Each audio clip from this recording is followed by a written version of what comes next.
Hello everyone, Loathing Scale here, also known as Scale, and welcome back to more Shadows over Loathing. Okay, so we gotta see what's up with the desk. It's Murray's desk, piled with books and papers, but you get a weird feeling about it for some reason to investigate. It's probably because of the pocket watch. Nestled among the books and papers is a book of old, but still valid postage stamps, with a few missing. They're surrounded with a haze of weird, shadowy energy, but you can still clearly see the illustrations of cute dogs on them. Wait a minute. Cute dogs? That's just like the stamp that survived your luggage fire. Oh, dang, of course. That stamp was what destroyed your luggage. Well, I figured that. All your best stuff was in there. Your clothes, your teddy bear. That tears it. This shadow business has become personal. I mean, it was already personal because of Murray being your uncle and all, but now it's extra personal. Grr. What's up? These stamps have shadow gunk on them. And the ones that killed my luggage. Oh, gosh. I guess that was my fault. I ran out of stamps and found those inside of Murray's desk. I didn't even think to test them. I'm so sorry. It's not your fault. It's whatever was causing this dang shadow stuff. I'm definitely going to put a stop to it, though. Wait. How many of these stamps have you used? Thankfully, just the one. The rest must have already been gone when Murray found them. Well, that's good news at least. So are we not going to do anything about that? The horrible book of stamps is still there, so I'm not going to even just cleanse it. Nope. Oh, for Pete's sake, go to the bookshelf. Okay, nothing else. It's a shelf for knickknacks and chonkles. There's an old rag doll on the top shelf. Must have been left by the previous tenant. Walk away.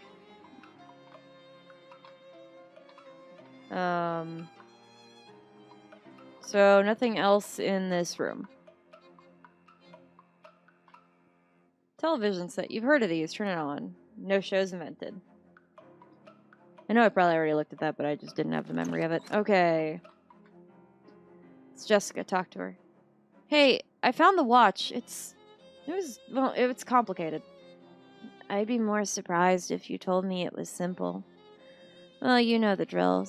Strap it on and jump into the uncursing machine. It's a pocket watch. It doesn't just uncurse the thing and get some sleep, okay? You look like you've been through the ringer. Oh, well, I won't dispute that. That's fine. I'm not ready to strap it on yet. So let's instead go see the Brewster house. Well-dressed man flags you down. Excuse me there, my good citizen. Might you have a match on your person? Lie, no. Sorry. No, but also yes. Paradox. Yeah, here you go. Man tips his hat to you. Thank you kindly. This will be just the thing I need to ensure that something will be on fire at some point in the future. Smile and leave. Okay. I'm not concerned about that at all. If you're bored by this boarding house, you can always just leave. No.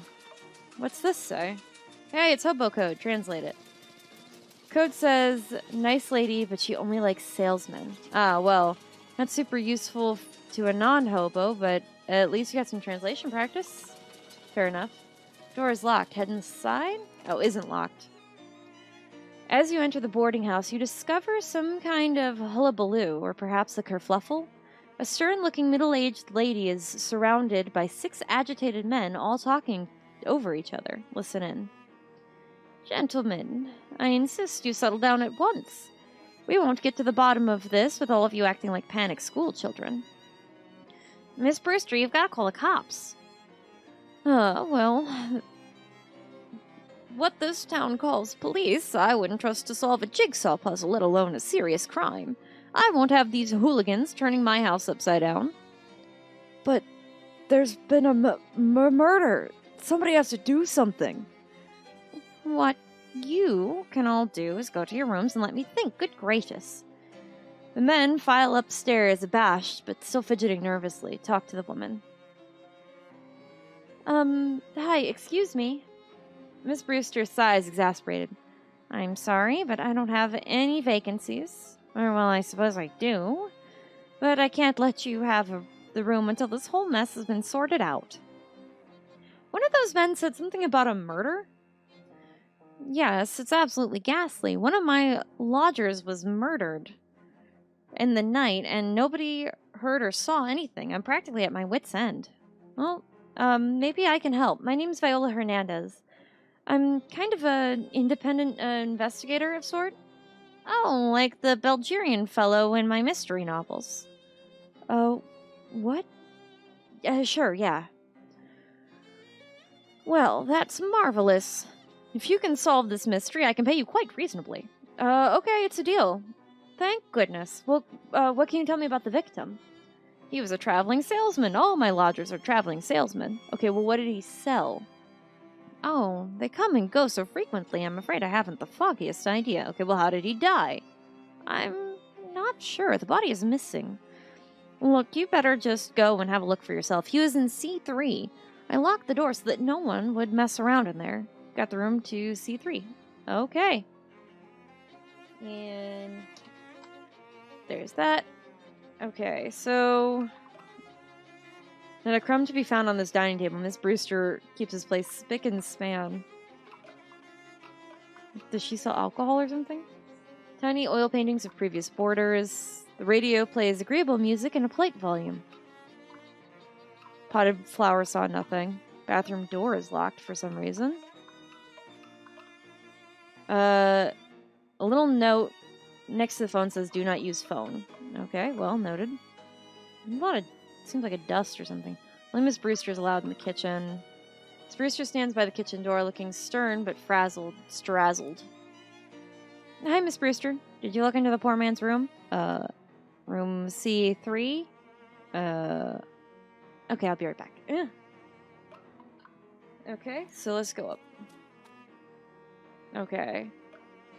Could just go straight to his room, but I feel like I should knock on every single door on the way. It's a communal hat rack, but nobody's using it at the moment. Okay, well, we're starting 2A. You should probably check out the crime in C3 before trying to interview the lodgers. Okay, fine. There's a pair of shoes up here.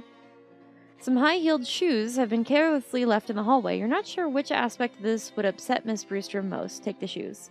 You got extra high heels. Makes your steps higher. Oh, God. 2 pointy-leafed plants are holding up the Fondy one hostage. Okay. I want to see what the shoes do. Yep. I'm on board. I think we're going to be keeping that one. Okay. Nothing here, so let's go to 3C.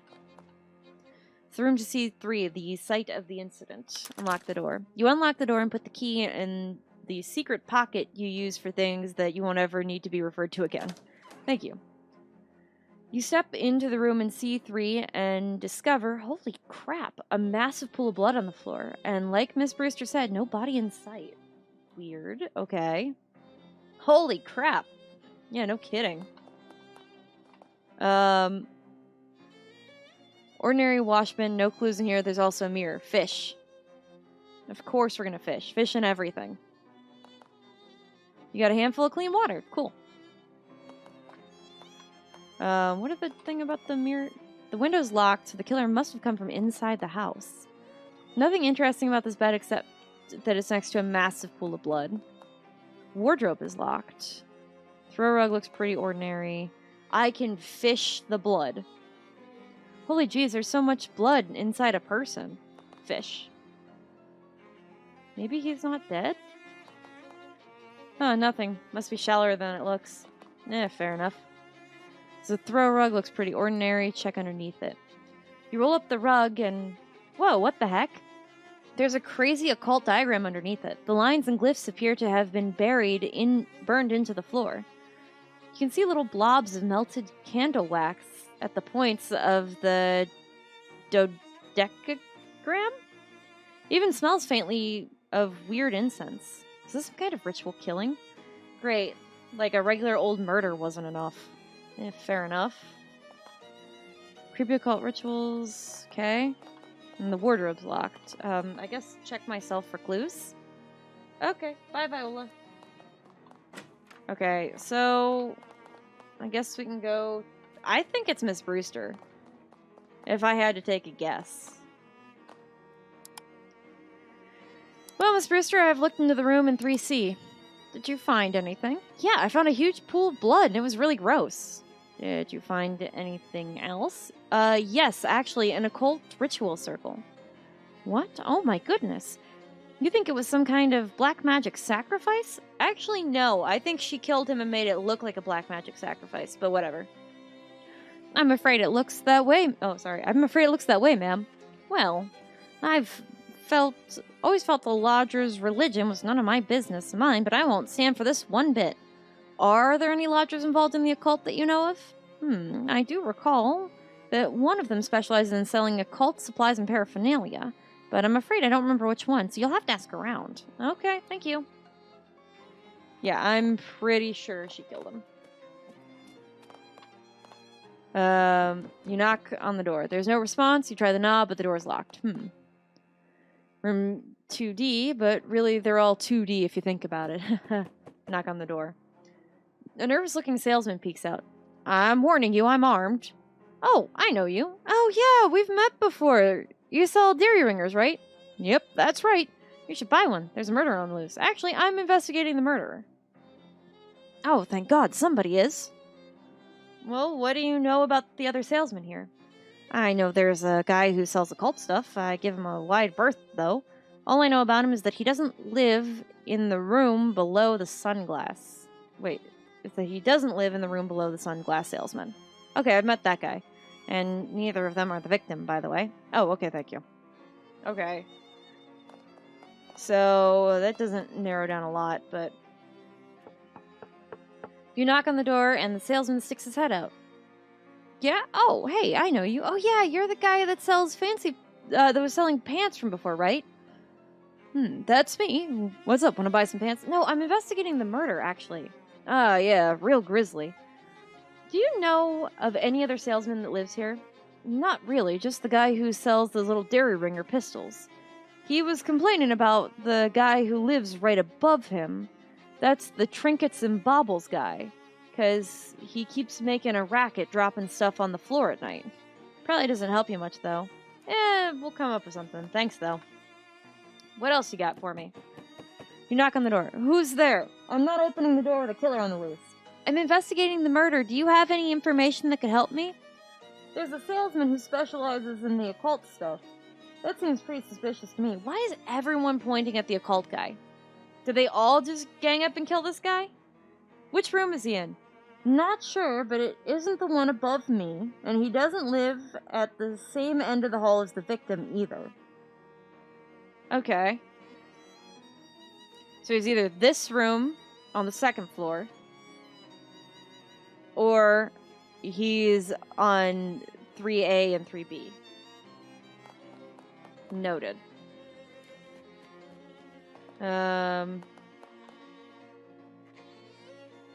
Oh. So he'd have to be in this one.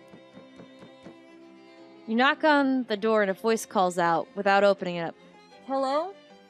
I'm investigating the murder. How well do you know the other salesman here? We don't know of any of these guys, although I think there's a guy who sells brushes, whose neighbors with the guys that sells pants. Okay. So the guy that's not here is the guy that sells brushes. Hey, it's a sunglass guy. You knock on the door and the salesman opens up. Yeah, something I could... Oh, hey, we meet again. Oh, yeah, you're the sunglasses guy. That's me, baby. What can I do you for? If you notice, I'm wearing your sunglasses. Anyway, I'm also investigating the murder. Oh, no kidding. Yeah, I was hoping you can give me some information about the people who live here. I don't really know any of these guys. There's a fella that sells jokes and gags somewhere on this floor, I think. And there's a guy that sells pants, but I can't tell you about him. Is that he isn't the guy right below me. Sorry. No problem. Thanks anyway. I'm pretty sure this is the occult guy. You knock on the door and the salesman looks out. Hello? Who are you? I'm investigating the murder. Can you tell me anything about the people who live here?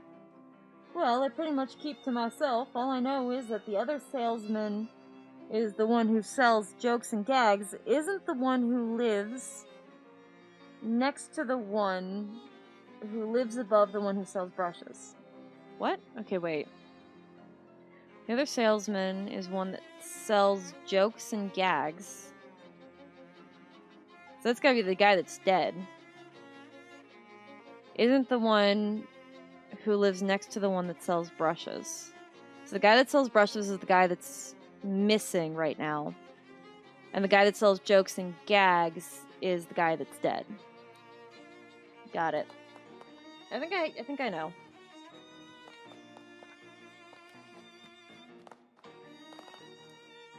Excuse me, Miss Brewster, but who lives in 2C? They didn't answer and the door is locked. That's because 2C is my room. Oh. Oh, well, can I look around inside? Certainly not. It's private.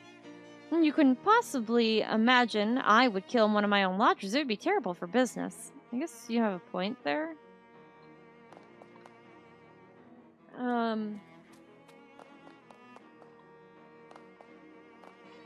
So that's gotta be the occult guy. Okay. Salesman who sells jokes and gags isn't the one who lives next to the one that sells brushes. How do I confirm who did it?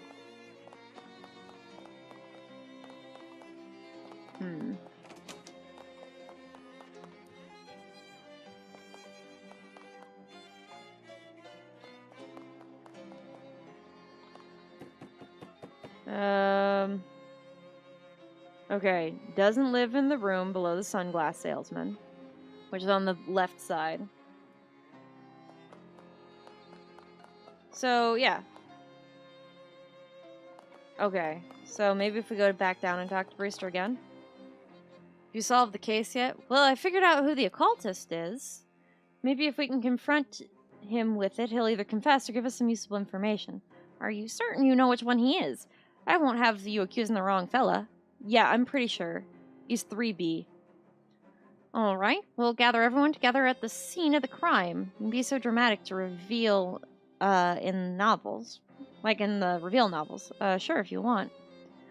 I must say, this whole murder business is simply dreadful, but it is the most interesting thing to happen here in years. Uh-huh.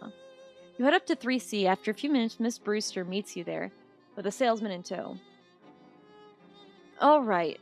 Well, I suppose you're all wondering why I've called you here. I assume it's so you could tell us, who did the murder. Yes, that was my guess, too. Right. So yeah. As you can all see by the weird circle on the floor, this killing probably had an occult significance. Therefore, the most likely candidate is the occult goods salesman, who is the guy that's in 3B. Yeah, he's definitely wearing an occult hat. So the guy in 3B. What? No, I mean, yes, I do sell occult supplies, but that isn't even one of my circles. Are you actually accusing me of murder? No, I'm pretty sure you didn't kill anybody. Suddenly, the wardrobe door flies open and the salesman jumps out. Ha-ha! I fooled you all pretty good. Because this guy sells jokes and gags and stuff. That's right. How do you like my new giant fake rubber pool of blood? Isn't it a scream? Yeah, it was pretty good. Here, let me give you something for being such a good sport, kid. Wear it in good health. Makes you more likely to encounter traveling salesmen. It's a foot spring. Okay. Now, if you'll excuse me, I gotta roll this blood back up, and 9 people in this tiny room is 8 too many. Turn to the lobby. Well, I must say, that went quite satisfactorily. Here's your pay, you've earned it. 26 meat. And 10 XP. Thanks, glad I could be of help. I'd say I'll call if I ever need your services again, but I think one exciting thing happening here is every few years is quite sufficient. If it happens again, I'm just going to throw everyone out. Oh, that's a good idea. It's a very good idea indeed. Well, let's go back outside. I know I don't really have to, but... What's glowing off of me? Is it the pocket watch that I have? Or is it because I'm wearing... Is it? It's gotta be, right? Because I've got something cursed on me. Well, either way, that's all the time that we've got for today. So take care, everybody.